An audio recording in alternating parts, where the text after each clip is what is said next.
হত্যাকাণ্ডের শুরু থেকে মদত দিয়ে যাচ্ছে বর্তমান অন্তর্বর্তীকালীন সরকারের প্রভাবশালী উপদেষ্টা আসিফ মাহমুদের বাবা বিল্লাল মাস্টার।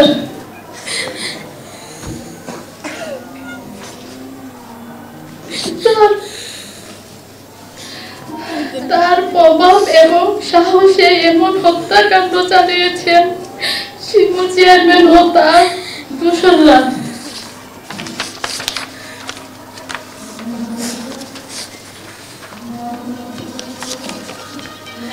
যেভাবে হত্যার পরিকল্পনা করা হয়, প্রথম পরিকল্পনা করে আমার মাকে মেরে ফেলো, আমাদেরকে আর নিঃস্ব করবেন না, আমরা বাঁচতে চাই, দয়া করে আমাদের একটু বাঁচতে দিন।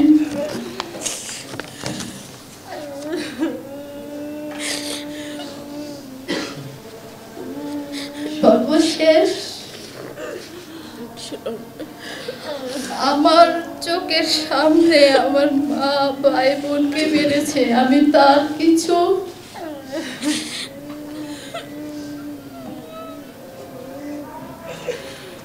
দৃশ্য আপনাদের সামনে বলি, আপনারা শুনেন।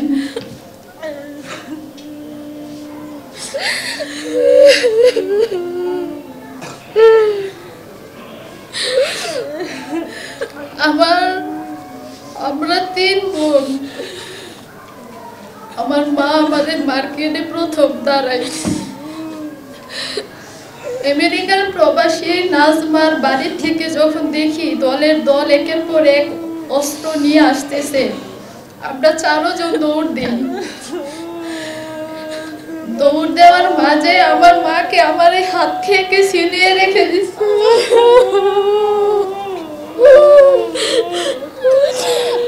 আমরা দৌড়ে গিয়ে আমরা কোন রকমে করে পালাই। আমি আমার ছোট বোন আমার চাচার ঘরে, পরে দরজার নিচের দিকে তাকিয়ে দেখি আমার মাকে নির্মমভাবে ঘুমাচ্ছে। শিমুল চেয়ারম্যান সিগারেট টানতেছে আর এমন এমন করতেছে। আমার মাকে এলো পাতারে ঘুমিয়ে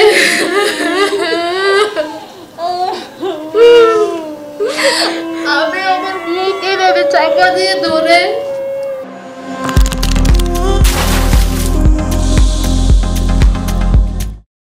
শুধু 2 চোখ দিয়ে তাকিয়েছিলাম। আমি আমার মাকে বাঁচাতে পারিনি, কোনো সাউন্ড করতে পারিনি।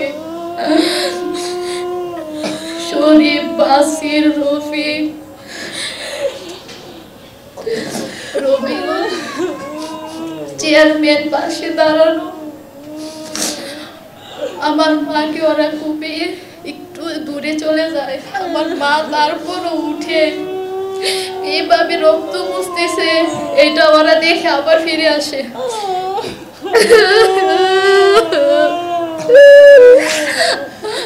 শিমুল চেয়ারম্যান একটা ইট দিয়ে আমার মার মাথাটা শেষে দিল। আমার কিচ্ছু করার ছিল না, আমি শুধু 2টি চোখ দিয়ে তা দেখছি। এমন নির্মম ভাবে মানুষ মানুষকে মারতে পারে আমার জানা ছিল না। আমার মাকে মারার পর আমার ভাই আসে। আমার ভাই বাড়িতে ছিল না, আমি আমার ভাইয়ের প্রথম ফোন দিয়েছিলাম যে ভাইয়া গন্ডগোল হইতে পারে, তুমি আসো। এর কিছুক্ষণ পরই আমার কাকা এবং আমার চাচিরা বলতেছে তোরা সাউন্ড করিস না, তোদেরকেও মেরে ফেলবে। এমনি শুনতেছি আমার ভাইয়াকে মার্কেটের ভিতরে ধরছে। আপনারা লাস্টটা মনে দেখছেন একটা সিঁড়ির নিচে। আমার ভাইয়ের মোটরসাইকেল যখন স্টেশন যায়, আমার ভাইকে এভাবে খুব দেয়, হাতে একটা খুবের চিহ্ন আছে, আপনারা দেখেন। আমার ভাই মোটরসাইকেলে গিয়ার খুব স্পিডে বাড়িয়ে মার্কেটের ভিতর চলে যায়। আমার ভাই হতো ভাবছে আমার মা বোন বাড়িতে আছে।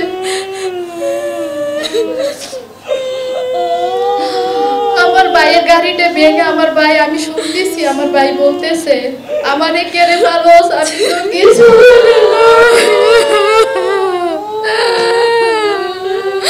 আমার ভাই আমার ভাইয়ের মতন এত ভদ্র এত সুন্দর ছেলে 10টা গ্রামও পাবেন না আপনারা। আমার ভাইকে মতটা নির্মম ভাবে মারছে। পরে আমার ভাই দৌড়ে পাশের বাড়িতে একটা পুষ্কুনিতে পড়ে। আমার ভাইয়ের গায়ে ছিল কালো গেঞ্জি কালো প্যান্ট। ওরা কি পরিমাণ মারধর করে দেখেন। আমার ভাইয়ের পরে একটা লুঙ্গি পরে রাখছে, লুঙ্গি না আমার গায়ের উন্না দিছি আমি। আমার বাবির গায়ের উন্না পরে উপরে দিছে।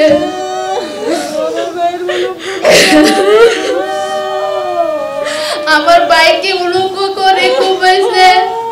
লাস্টে বাসিরে শিমুজিয়ার দাঁড়ানো, লাস্টে বাসির শরীর পরে মিলে আমার বাইকে একটা কুড়াল দিয়ে মাথার মধ্যে এভাবে ঘুমতে।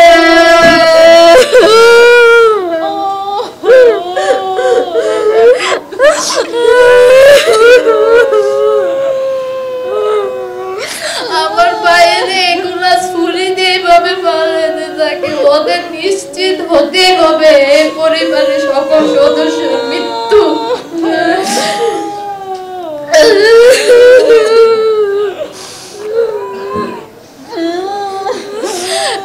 তারপর আমরা যে করেছিলাম চায়া দেখি হায়দ্রাবাদের জুয়েল মেম্বার শিমুল চেয়ারম্যান শরীফ বাসির রফিক বাবু যারা আছে, আমি এখন সব নাম বলতে পারবো না। সবাই আমার কাকার ঘরে হামলা দেয়, এই দরজা খুল, এই ঘরে দরজা দেওয়া কেন, এই ঘরে মনে বাকি সদস্যরা আছে।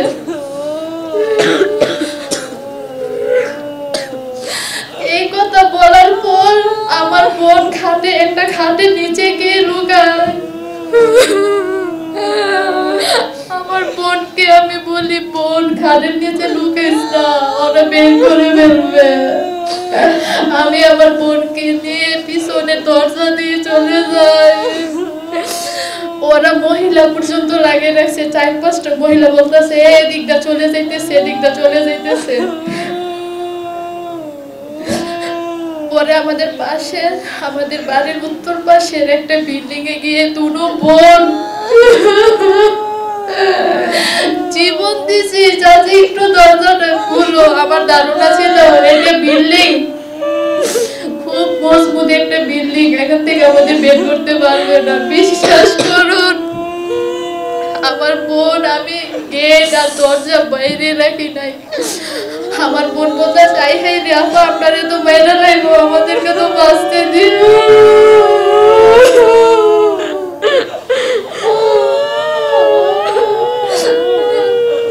এই কথা বলার পর আমি আমার বোনকে বলছি বোন, আমার যে বোনটা নিহত জোনাককে, আমি আমার বোনকে বলছি বোন তুই একটা গোয়াল ঘর আছে এটা দিয়ে তুই লুকা। একটা ছোট গোয়াল ঘর ছিল, আমার ধারণা ছিল এই গোয়াল ঘরে লুকালে আমার বোনকে দেখবে না। আমি আমার বোনকে দিয়ে আমি আবার ওদিকে একটা দৌড় দিই। আমার ধারণা ছিল ওরা আমাকে লক্ষ্য করুক, আমার বোনকে না দেখো। কিন্তু আমি ওই খন্ডে যাওয়ার সাথে সাথে আমাকে ধরে ফেলে দিতে, আমার বোনকে ধরে ফেলে আনু মেম্বার বাসির আর এদিকটা আমার বোনকে ধরে শিমুল চেয়ারম্যান,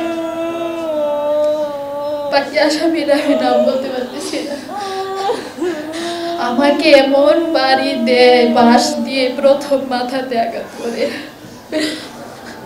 পরে আনু মেম্বার আমাকে প্রথম ছুরি দিয়ে এভাবে ফুল দেয়। রক্ত সাগর হয়ে যাচ্ছে আমার।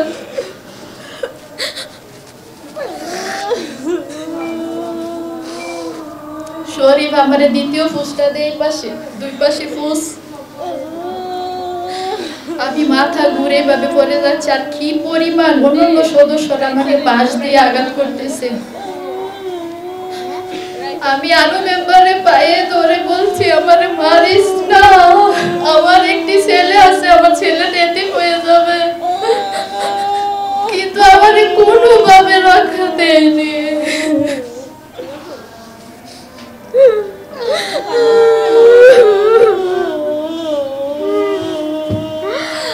আরো মেম্বার আমারে বলে তুই স্টেশন আন, তোর কিচ্ছু করবো না। আমি মাথা ঘুরে পড়ে যেতেছি, নিজে স্ট্রং থাকতে পারতেছি না। হে আমার এভাবে ধরে হাতে ধরে হেসড়ে নিয়ে যেতেছে। বাকি সদস্যরা অনেকে ছিল, প্রায় 15-20 জন।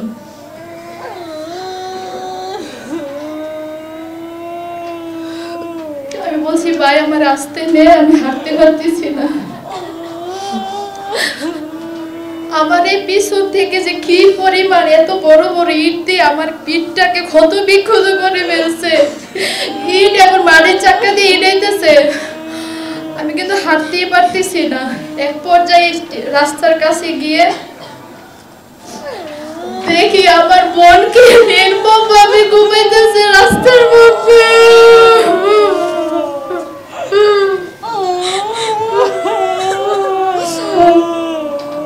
তারপর আমার আরেকটা ছুরি দিয়ে এইভাবে ফুলছে।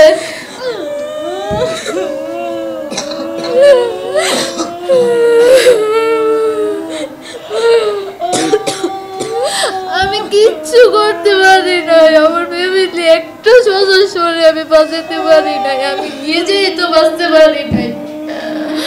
আপনারা হয়তো গণমাধ্যমে বিভিন্ন ইয়াতে দেখছেন আমি একটি পানির খাল পার হয়েছি। যখন আমাকে এখানে লাস্ট কূপটা দেওয়া হয়,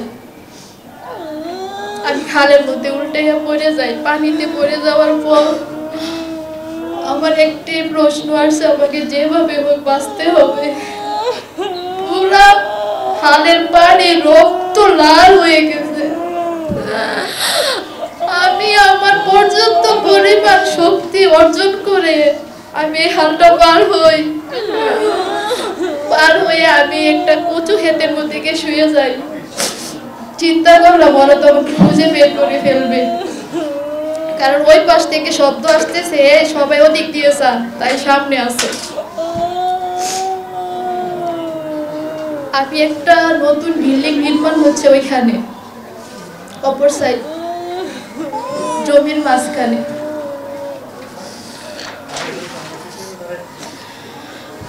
আমি ওই বিল্ডিং এ একটা রুমে পালাই, কিন্তু এরা 1 ঘন্টার মতন আমি এই রুমটাতে ছিলাম। ওই রুম রক্তে লাল হয়ে গেছে, আমার গায়ে কোনো ওড়না ছিল না। আমি আমার জামার সামনের পাট দিয়ে এইভাবে একবার ধরি, পিছনের পাট দিয়ে ওইভাবে ধরি, কোনোভাবেই রক্ত বন্ধ হচ্ছে না। আমি চিন্তা করলাম আমি যদি এখান থেকে বের হই, কবে সন্ধ্যার পরে বের হব।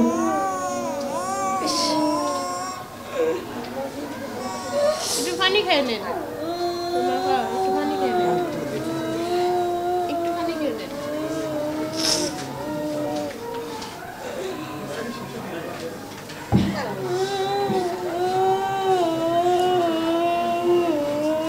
পুনে 1 ঘন্টা পর একটা 10-12 বছরের ছেলে আমি যে রুমটাতে পালাই, সেই রুমের জানালা দিয়ে আমাকে দেখে, আমি ওরে বলছি তোর 2টা হাতে পায়ে ধরে তুই বলিস না আমি এখানে আছি, কিন্তু সে শুনে নাই। এই সন্ত্রাসীরা সবাই আমার কাছে চায়, কারণ আমার ফ্যামিলি 3 জন সদস্য মারা গেছে, আমাকেও বাঁচতে দিবে না। দরজাটা ছিল আরে ফেলে, এই দরজা ভেঙে আমাকে কুকুরের মতন হেসড়ে টাইটা দিয়ে আমি এমনি তো মারাত্মক ভাবে আহত। আমাকে আবার বাঁশ দিয়ে বাইরে আবার একটা কূপ দেয়। আমার মাথাটা আপনারা দেখছেন কি করছে। মানুষকে এইভাবে মারতে পারে?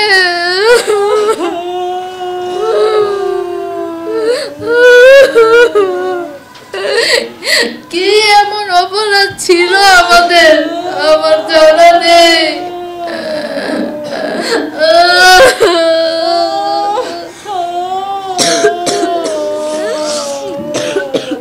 সর্বশেষ কূপে আমি মাটিতে নেমে পড়ি। বাঙ্গরা থানার ভারপ্রাপ্ত ওসি আমাকে ওখান থেকে উদ্ধার করে। আমি শুধু চোখে দেখি না, রক্ত এভাবে ইটের ইয়াতে এভাবে ছেঁচা দিতে নিছিল যেভাবে আমি পরে দেখলাম। আমার 3 সদস্যের যেভাবে মাথায় আঘাত করা হয়েছে, সর্বশেষ মৃত্যু নিশ্চিত করতে হবে এদের। এইভাবে শেষে মানুষ মারা যাওয়ার পর আপনারা দেখেন আমার ফ্যামিলির সবাইকে শুধু মাথায় আঘাত করা হয়েছে, মাথা একদম শেষে ফেলা হয়েছে। তাদের একটাই প্ল্যান ছিল, তারা মৃত্যু নিশ্চিত করবে, সবাইকে শুধু মাথায় আঘাত করবে। আমার ভাইয়ের মাথায় জল কুড়াল দিয়ে কূপ দেয়। আপনারা কি কেউ সহ্য করবেন যে চোখের সামনে প্রিয়জনকে এইভাবে মারতেছে চুপ থাকতে? আমি শুধু 2টা চোখ দিয়ে দেখছি, আমার কিচ্ছু করা ছিল না, আমি কিচ্ছু করতে পারি না।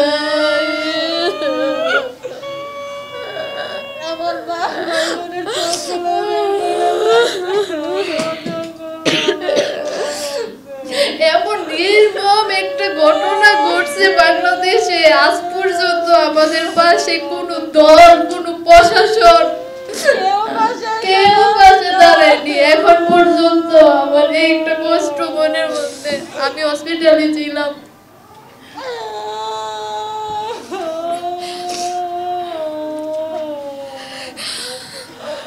কোনো সাংবাদিক গুরুত্ব দিয়ে আপনারা এলাকায় গিয়ে এটা তদন্ত করেননি।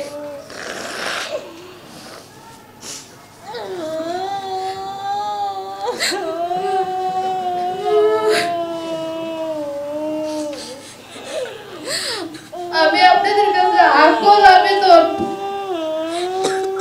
সকল জনগণ, সকল আইন শৃঙ্খলা বাহিনী, প্লিজ আপনারা আমাদের পাশে দাঁড়ান।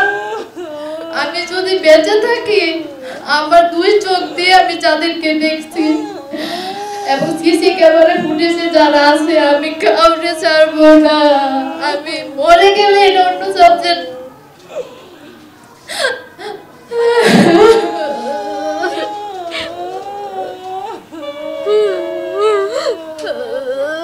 আপনারা, আমি কোন দল বিদল নিয়ে কথা বলছি না, আমি যতগুলা কথা বলছি সবগুলা কথা সত্য। আপনারা গোপন ভাবে গিয়ে তথ্য নেন প্লিজ। আপনারা আপনাদের মতো তথ্য নেন। আমার একটা কথা যদি মিথ্যে পান, জনসম্মুখে আমাকে ফাঁসি দিবেন, আমার কোনো আপত্তি নেই। আমার এই বোনটা একটু সরল টাইপের, সে এত কিছু বুঝে না। সে মামলাটা পর্যন্ত বুঝাইয়া করতে পারে না। এমনকি আমি আপনাদেরকে আরেকটা কথা বলি, আপনারা তদন্ত নেন প্লিজ। আপনাদের সাথে যে এরকম ঘটনা ঘটবে না কেউ গ্যারান্টি দিতে পারবেন না। আমাদের মামলাটা ছিল থানায়, থানার থেকে ওটু নাকি করা যায় মামলা আমার জানা ছিল না। ইসুফ আব্দুল্লাহর বাবা আরিয়া, উপদেষ্টা আসিফের বাবা বিল্লাল মাস্টার নিজে মামলাটাকে থানার থেকে টিভিতে নিছে। আমার বোন কিন্তু টিভিতে দেয় নাই থানা মামলাটা, ও কিন্তু এসব সম্বন্ধে বুঝে না।